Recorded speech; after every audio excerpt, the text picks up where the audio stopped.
Happy Friday, everybody. It is episode number 6 of the Window to the Soul podcast. Andrew Phillips back with you after Steven had the reins last week. And we are super excited to be joined by Jessi Croft, who is our sales admin manager. And I think maybe the perfect guest just because of what we're trying to build on this podcast and say what Richmond Window does. You've been a customer. You have also just recently in the last year been promoted to management. Yep. So kind of just what we're trying to promote, our culture, what we do when we go into people's homes. So you are an expert on both of those things. Oh, expert. So we're excited to have you. Before we dive into all that, what does a typical weekend in the Croft household look like these days? Well, the fun thing is this weekend, going to the Squirrels game with my daughter.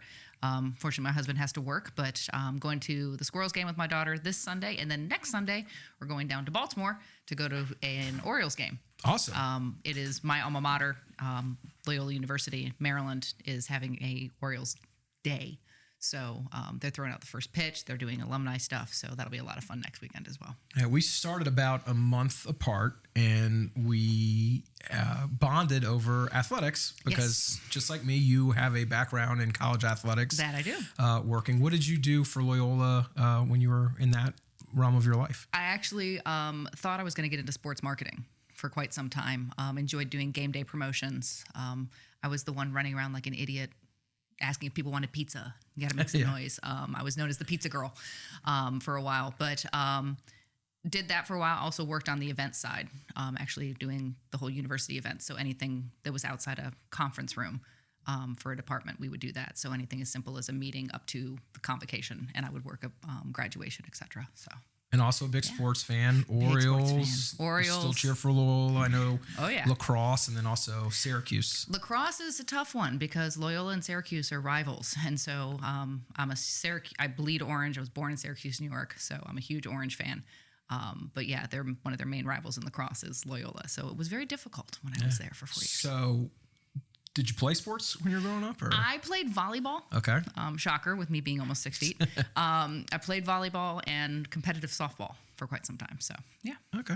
So we'll dive into it now. So we'll start as your introduction to Richmond Window, Renewal by Anderson of Central Virginia. And I would say it's kind of the opposite for most people here. You were a customer before you were employed. I've seen people that are employees that are like, these windows are awesome. Let me install them in my own house, but you did it reverse. I was backwards. Yes, I was actually at Willow Lawn and shopping, and I saw one of our events people out with a table, and he was just extremely friendly and asked, what I was doing and started a conversation. I was like, actually, I've got 2 windows that are broken that need to be replaced. He signed me up, got everything taken care of. I had a design consultant out to my house. I was strict, wanted a budget. I said, these are the only 2 windows I'm doing. And there were some questions I had with my husband not being there. So she came back a little bit later and added on a window, as salespeople do.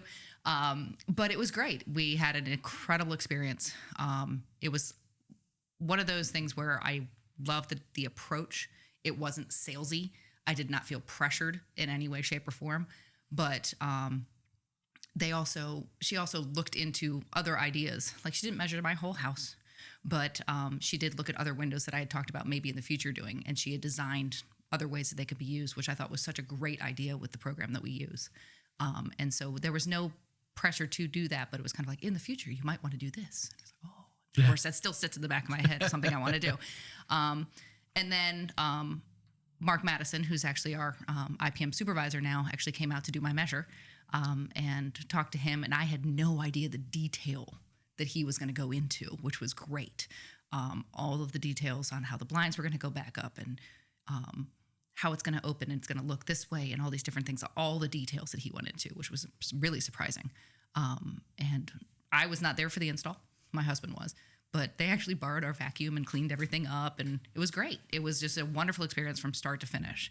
And the customer service level that I had seen from them is something I had demanded from my teams for years because I worked in retail for almost 20 years. Right. So that level of customer service and the approach they took with me as a customer was what I used to demand from my team. So it was like, oh, I like this company. Yeah. Okay. So let's stay in the install process. I said you weren't there for the day, but what was that lead up like? Because I have been out on installs and I see what happens, but someone that's just listening to this or finding this may not know. So what was the build up? And then you mentioned they cleaned everything up, but take us through what you saw on install day. Well, I was not there. I had to work, but they let us know ahead of time, take the blinds down. We had to move things out of the way. We had some things up on the walls near the windows that were being replaced. We took those down, obviously. But it was very clear, and it's set forward from when the design consultant there kind of gave us an idea of these are the steps that are going to happen. And then when the IPM comes out afterwards and explains all the details of exactly what the window is going to look like, making sure it's everything that we had talked about with the design consultant. And then got a couple phone calls, making sure that everything was still set up. Is this time still good? Do you need, do you have any questions, anything like that? So I always knew I could call in if I had any questions, but the communication was always there for me. Nice. And then anything unexpected? I mean, obviously your story is a little bit unique because you ran into an events person. So maybe you're like, okay, I sort of have a need, not sure I'm going to buy, whereas you're not coming to look. But was there anything throughout the process you're just like, wow, or good or bad? I mean, I think that the couple things that stuck out to me were being able to sign up for an appointment right then.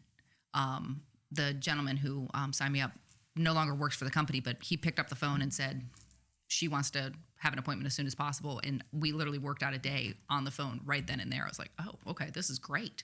So put it in my phone, put it in my calendar, whatever. I love the program we use for designing the windows. I did not do doors, but looking at the windows, actually being able to really see what it's going to look like. It's not just a description and kind of trying to get an idea in your head. You can actually see what the window's going to look like, which is great. And I really enjoyed that process of it. My husband, I asked him last night because preparing for the podcast, I was like, "Is there anything that you remember from the install?" And he goes, "They were just all really friendly, all smiling, making sure that we were happy with everything from start to finish. This is what we're going to do. This is how it's going to go." So I think I didn't feel like just another customer. I actually felt like the most important person on their schedule that day, and right then and there, whatever we had an issue with, they were going to handle it. And that was really important to me. Awesome. Yeah. And that's what we strive to do. So it's good to hear that actually happens. That home experience of our dreams. Absolutely. Right. And then, so a few months pass, you've got your awesome new Renewal by Andersen windows from Richmond Window Corp. And I believe it was kind of a chance happening. You were just perusing and sure enough, Richmond Window needed some sort of help in the sales team. It was, I joke that the universe came to me. I had gotten a bunch of emails, you sign up for job sites and whatever. And I got an email from one of the job search sites that there was a position available as the sales administrative assistant. And I remember thinking, I was like, God, they were a great company. I like their customer service level. This is great. It was outside what I had been doing because I had been in retail for years. But I had been an administrative assistant when I worked at the university. And so I was like, well, this could be interesting. And I was like, no, I've got a job. This was the middle of COVID. So this is November of 2020. So this is, a lot of people being out of work and things like that. So I was, wasn't really looking just to make the switch. And then because of COVID cutbacks, my job got eliminated where I was. And I was like, okay, well, that's a swift kick to the head. We're going to apply for the job. And applied for the job, got the interview with Steve. And it was fantastic. It was a very interesting interview. Because you ask typical questions. What am I going to be doing on a daily basis? What does it look like today? As your assistant, what am I going to be taking off your plate? He goes, it's a good question. He had basic ideas of what the job was going to be, but knew that it was going to grow as the company grew. And as you know, it's grown a lot since you and I both started. But it was really wide open. And that kind of excited me that it was not just an administrative assistant where I'm, taking phone calls and doing emails, things like that. I knew there was going to be a lot of growth, and that excited me. Yeah, and so for Steve, he's been on the podcast. If you haven't listened to his episode, I believe it was episode 3, but something he talked about in there was the control and trusting people to help him out. And you were with where his sales team is now, it was just Tony, him, and Jimmy at that point. So you come in to help alleviate some things as well. What were your first impressions of Steve Began? I knew right away that he was not going to let me kind of build what the position was, but was going to guide me throughout the process. I had never met somebody who immediately struck me as somebody who wanted me to grow personally and professionally. Adrian, who is now one of the sales managers as well, actually started the same day as me. Okay. Who is now she was started as a design consultant, has now been promoted to sales management as well. I had no idea that this position was going to grow into what it is now. Absolutely no idea. But the thing that I loved was Steve told me one day that he was nervous that I was going to be bored. Because since we weren't sure where the job was going to be going to, there may be a lot of slow times. And I joke that I used to have to fold t-shirts when I was bored in retail. So I'm pretty sure I could figure something out. And of course, what I ended up doing was really getting into a lot of the systems that we use and developing reports and looking at, this year's numbers versus last year's numbers, because I'm a statistics and numbers person. And I, because of that, found a few things that are like, well, why is this department handling that? That sounds like something we should be doing. And I would just go to him and it just blew up. Right. So it was great, but it was an interesting first few weeks. Yeah. Very quiet because there weren't a lot of people in the office. So it was really just me in the office a lot. Yeah. Yeah. And I remember, so I start a month after, and I remember some of these early conversations where, you came in as an administrative assistant, so to speak, but it really was never that what you think of when you think of an administrative assistant. No. And I remember early conversations where you're just like, we're going to bring in, and then that person became Taryn. And then all of a sudden it's like 3 or 4 people. But that's kind of the way the whole sales team has gone in your time. What about Richmond Window and Renewal by Andersen as a whole allows a person to grow into their role? I mean, I think you kind of hit on a little bit of like, there's no defined thing, but then you kind of took it and run. What made you do that? When I had worked in retail, there were a lot of what we called DOR, so divisions of responsibility. And when I came into a position that had no direct, I call them traffic lanes, and it was really a wide open highway, there was way too much for me to handle on my own, and I needed help. And I'd actually worked with Taryn in retail, and she had seen how happy I was here, and just joked to saying, "If there's anything that's coming up, I'd love to know." And I'd pass on her information. And luckily that didn't work out.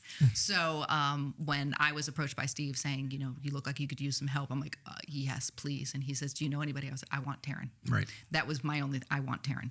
And she's my right hand. I could not be as successful as I am without my team. And Taryn is a big part of that for me. And then when we started taking over a few things from other departments because we could see a different process of how things could be done and more streamlined. And then brought Pam on, and she really was sort of the administrative assistant that I had started as. And so, I got hired, and then I hired Taryn pretty much to do what I got hired for. And then we hired Pam to do what I got hired for. And we just keep growing, and it's because the business is growing, we're trying to be a lot more proactive in what we need to see done versus reactive of, okay, we're now overwhelmed, we need somebody else in space. So That's what we're really trying to work on.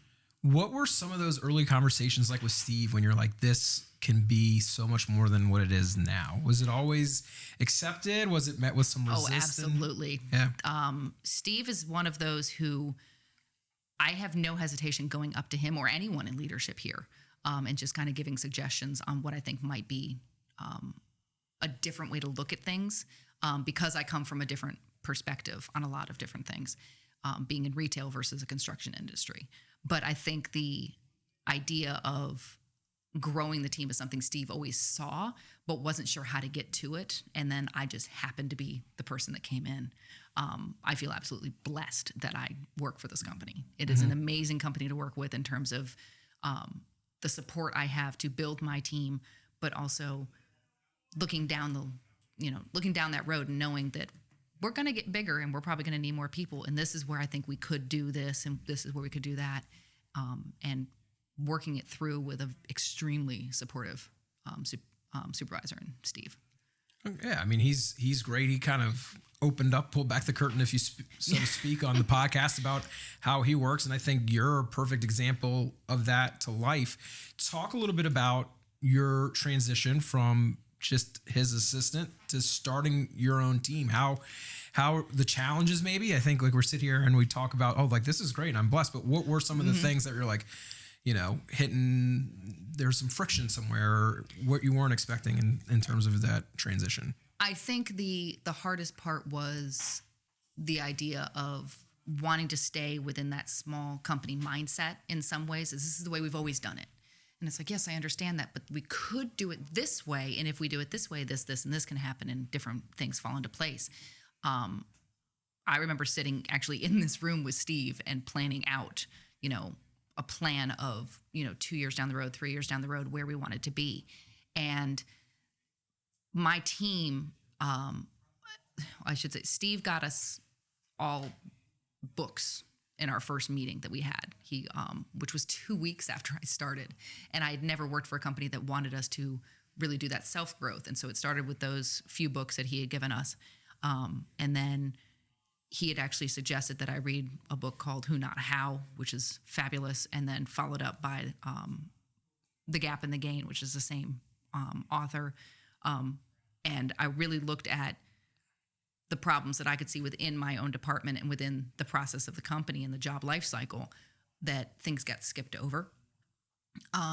Or a different department might be looking at that's just like, well, if that came over onto my side, on my team, we might be able to get it finished quicker because we have the steps in front of it, and then you can take it over afterwards on the other side. The accounting department, when that got completely revamped, I think was the catalyst that really expanded my team, and continues to expand my team. But I really was looking at the who, not how part of it, and going, who do I know that can do this? Who's available for this? Not how do we get this done? It's much more, I need the help. And I know I can go to Steve and say, this is what's going on. This is what we're seeing as a team. This is what we're seeing in my department and as the sales department as a whole. And he's able to help me navigate through, do we need another person? Does this need to go to this person? And I think it's an amazing thing to have support, to be able to build the team the way you need to, not just always want to, because I don't want to have a lot of people and have them not be busy. Right. So, but that work-life balance is important too. So is it too much on them? Is it too little on them? Finding that balance is tough. And that's something Paul you're echoing something he said last week. You also mentioned something in that last answer that I'm curious about, is the employee encourage self-growth. You mentioned books, but I also know that you were able to go to a leadership conference. I also know from working here that there is a great network of people that, there's someone sitting in a similar chair, if not the exact same chair as you, in North Carolina, but also as far as Washington State and even Alaska, actually. So how have you used the encouragement of self-growth to your advantage, but then also the network as well in Renewal by Andersen? Steve opened quite a few doors when I first started here in terms of different contacts, and I have reached out to North Carolina. I've reached out to Pennsylvania, upstate New York. And so I have a few contacts in other companies, and a lot of times they've called me back. I've called them and just gone, okay, I just need to work through this. How do you all do this? Something as simple as, how do you guys handle HOAs? Do you guys have an internal form? Because that was something I took on when I first started. And after talking to a couple different companies, or a couple different, actually Coros franchises that on how they handled it, I came up with our own form that we now use. So it's interesting that while not every Renewal by Andersen does everything the same way, the idea is still there. And so building and brainstorming with those other companies, inventing with some of those other companies sometimes as well, is fantastic. Yeah. And then the leadership conference, what was that like? I know you went with some people that were teammates, but then there were also some others from across the network that were there too. Yeah, there were a couple people from marketing and a couple people from the ops side that went up. And it is a Discovery Insights is the actual, I guess, leadership test that we took, and it kind of breaks you down into different colors and gives you an idea as not only how you manage, how other people might manage you, how to communicate with people who are just like you, how to communicate with people who are the opposite of you. I've never received a pamphlet that tells me exactly how my mind works, and it was kind of scary. But I gave it to my entire team. I said, here, read through this. I gave it to my husband. He burst out laughing because he's just like, yep, nope, you do that. I'm like, oh, stop. It's scary, right? Like, scary. When someone pins you down that way, and I've taken similar like aptitude type things, and you just want to be like, yeah, but that's not true. That's, only once, once or twice. There was only one piece in that entire pamphlet that I'm like, no, that's not me. But everything else, I'm like, God, they've got me nailed. How did they know? Get out of my head.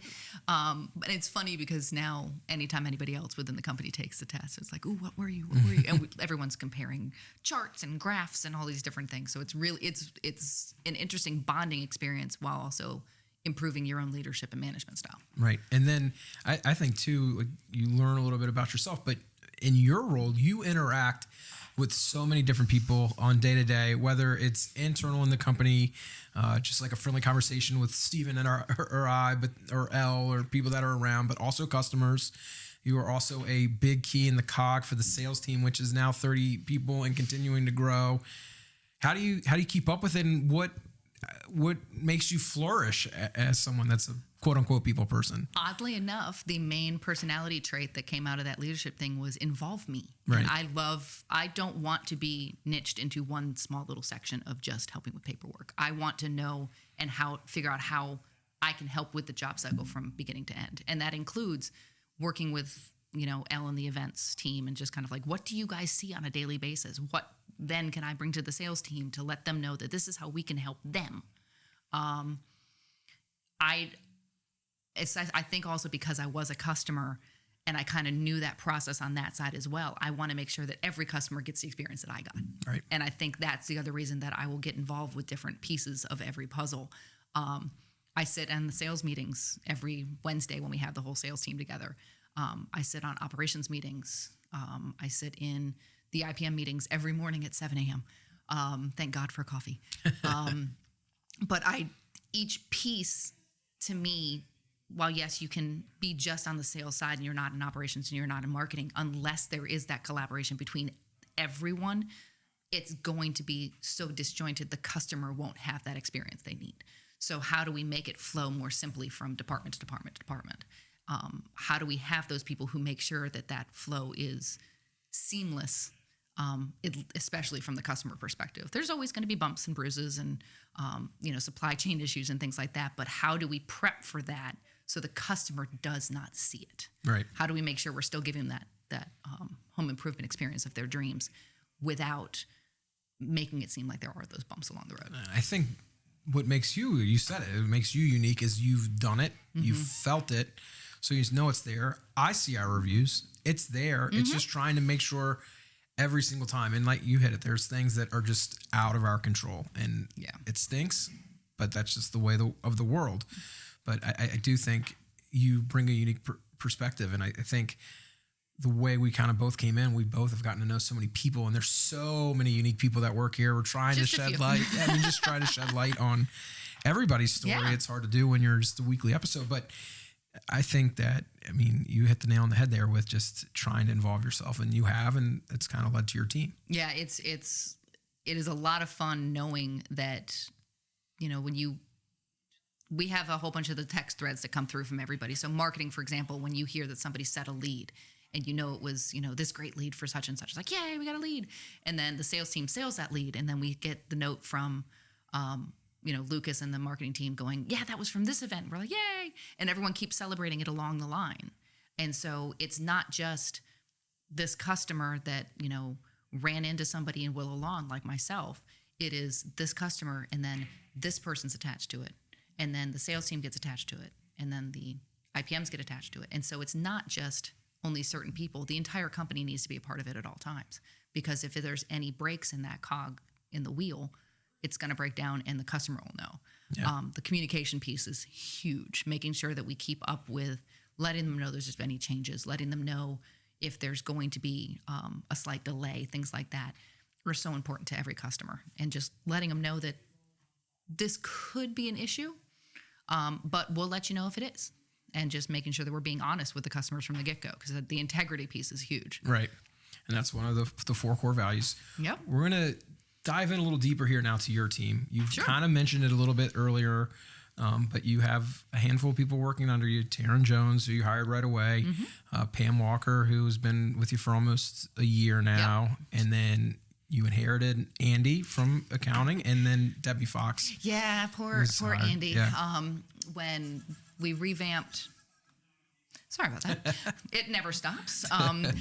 When we kind of revamped accounting, Andy had been a part of the accounting team, and so we kind of inherited him. But he pretty much is continuing to do what he did for accounting, just under a different umbrella, which is fabulous.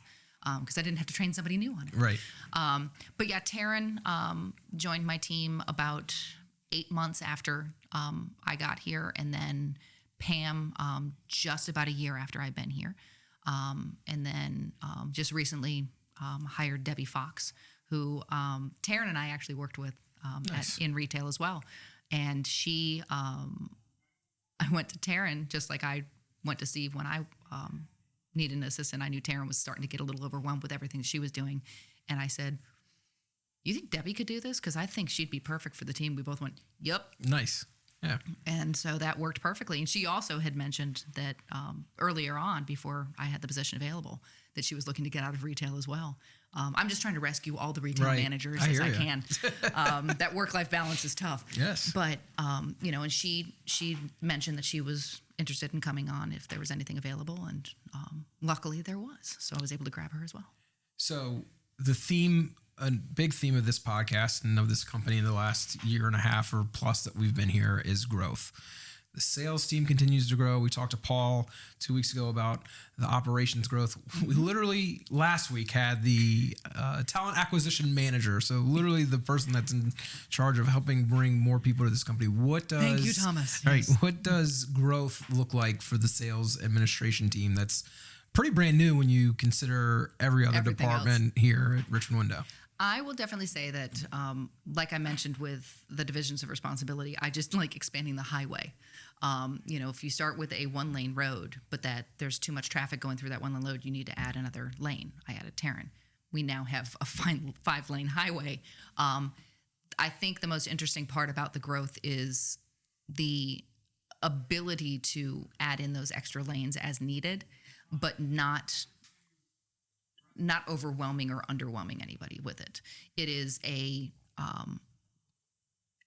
would love to have more people. I would love to have more people on my team. I would love to take on a few more little things. But,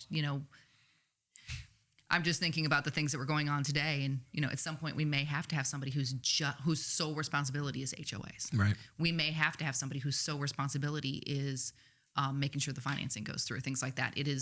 There's little pockets, but I am so determined to make sure that we have those specific lanes for people.